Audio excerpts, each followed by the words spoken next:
Nah, bagaimana ya? Enggak kejauhan. Enggak. Siap.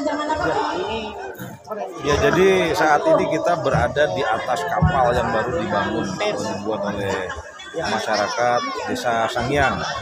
Jadi besok juga kita akan melaksanakan acara Kalondo Lopi, bagaimana prosesi kapal ini setelah selesai dibuat kemudian ditarik ke laut untuk siap berlayar.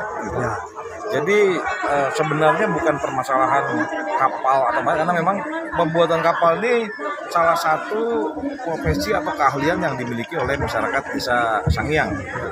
Tetapi kita bisa lihat nilai di balik itu, bahwa masyarakat Desa Sangiang selalu bergembira, selalu mempererat, selalu bersatu dalam membangun atau dalam membuat sesuatu. Ini kapal dibangun bersama-sama, nanti kita juga berdoa bersama-sama, kita bergembira bersama-sama, besok kita tarik juga bersama-sama. Ya, itu juga yang ingin kita sampaikan, karena TNI dalam hal ini TNI AD, Korem, ya, bagaimana menciptakan kemanunggalan TNI rakyat. Karena dalam salah satu tugasnya menyiapkan potensi pertahanan secara ini, salah satu persyaratnya adalah bagaimana TNI manunggal dengan rakyat. Kalau TNI tidak manunggal, ya kita tidak bisa bicara pertahanan bangsa yang kuat. Nah, skala kecilnya bisa kita lihat di Desa Sangiang ini, bagaimana masyarakat dengan masyarakat di Desa Sangiang, desa-desa lainnya di Kecamatan Wera ini, termasuk dengan TNI. Di sini tadi tidak hanya TNI AD saja, tidak dari Korem, ada dari Angkatan Laut, ada Angkatan Udara, kemudian ada yang dari kepolisian juga. Kita bersama-sama bergembira, bersilaturahmi, menjaga persatuan, bergotong royong dengan membuat kapal ini dan menaik kapal ini ke laut. Ya, terus harapan besarnya Pak Jenderal? Harapan besarnya ke depan tentunya kita selalu menunggu rakyat, bisa bekerja melayani dengan rakyat, mengatasi kesulitan rakyat sekelilingnya, dan masyarakat ya bisa menerima lah bahwa TNI ini bukan salah satu alat pertahanan negara. TNI AD di darat berarti ya melaksanakan tugasnya dalam membangun bangsa ini. Ya, terima kasih. Terus itu lagi, bagaimana yang sudah lama dilakukan oleh masyarakat Sangiang. Tetapi yang kita lakukan dengan TNI AD ini, kenapa dimanunggalkan dengan TNI AD? Kita ingin bahwa orang di luar sana, artinya di luar Sangiang, baik yang ada di Kabupaten Bima, Nusa Tenggara Barat, nasional maupun internasional, tahu bahwa ada tradisi yang secara sakral dilakukan bersama-sama oleh masyarakat yang ada. Semakin banyak nanti kunjungan orang, diketahui orang, itu multiplier efek ekonominya ke depan itu semakin banyak. Itu orang yang coba lihat sekarang saja, orang yang berbelanja itu sudah begitu banyak. Kalau besok itu sudah menjadi event rutin tiap tahun dan mungkin multi event, itu nanti orang yang datang itu banyak sekali, baik nasional maupun internasional.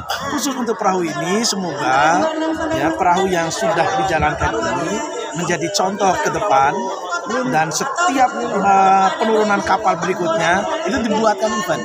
Jadi disertakan dengan event-event yang lain sehingga orang berkunjung di sini, ekonomi masyarakatnya itu menjadi maju. Ya, bisa terangkat otomatis. Apalagi nanti kalau begitu banyak orang yang datang, orang yang memberi masukan kepada pemerintah kabupaten, pemerintah provinsi, pemerintah pusat untuk menambah infrastruktur penunjang di sini, itu semakin banyak. Kalau sekarang tidak dikenalkan, walaupun ini sudah ratusan tahun orang sudah melakukan, tapi kan belum dikenal orang. Makanya mulai tahun ini kami dengan Pak Agus, Komandan Korem Bira Bakti Nusa Tenggara Barat, itu memperkenalkan ke orang banyak, menunjukkan bahwa ABRI dan masyarakat Sangiang Wera umumnya itu tidak bisa dikotak-kotakan oleh kondisi apapun. Tetap manunggal, tetap satu untuk memajukan Wera, untuk memajukan Bima, Nusa Tenggara Barat, Indonesia. Sehingga daya saing bangsa itu harus lahir dari desa ini. Kenapa kita sekarang itu sulit bersaing dengan negara lain?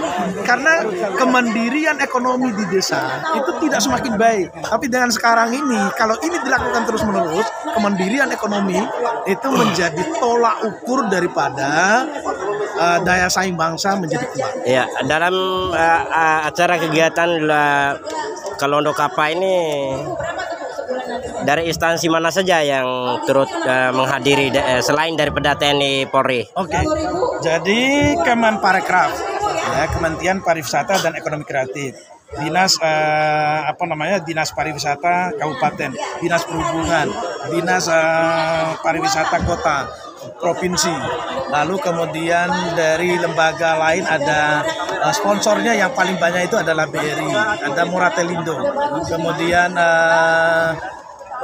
beberapa perusahaan swasta itu yang hadir, termasuk bapak-bapak yang hadir ini adalah influencer semua. Sponsornya yang banyak itu adalah BRI. Bisa nggak dibongkar terkait masalah anggaran kapal ini ataupun dibuka lah? Kalau anggarannya ini ya yang punya ya sebenarnya kita kan menanyakan sih, kalau memang tidak bisa dibuka ya nggak jadi masalah juga sih. Nah, kalau biayanya kita enggak otomatis tahu ya, itu kan yang punya kapal. Siap. Yang kita angkat ini adalah tradisi turun-temurun masyarakat. Kita angkat keluar supaya orang itu tahu bahwa di sini ada tradisi. Nah, tradisi ini kalau dikunjungi orang banyak, itu perekonomiannya itu menjadi hidup. Itu yang di ini. Lalu kemudian kenapa ABRI itu datang? Bapak-bapak coba lihat dari ujung sana sampai sini, itu kan masih kotor ini. Nah, ke depan itu harapan kita ini bersih terus, jadi bersama-sama masyarakat dengan ABRI. Jadi awalnya bareng dengan ABRI, lama-lama masyarakatnya mandiri, sehingga nanti kebersihan itu tercipta dengan sendirinya menjadi kebutuhan. Terima kasih Pak J. Ya, izin atas nama lengkapnya Pak J. Nama saya ini ada di sini lengkap itu. Ya sembari daripada ini kita lakukan wawancara ini. Mohtar. Oh ya. Ya kalau kita menunjukkan daripada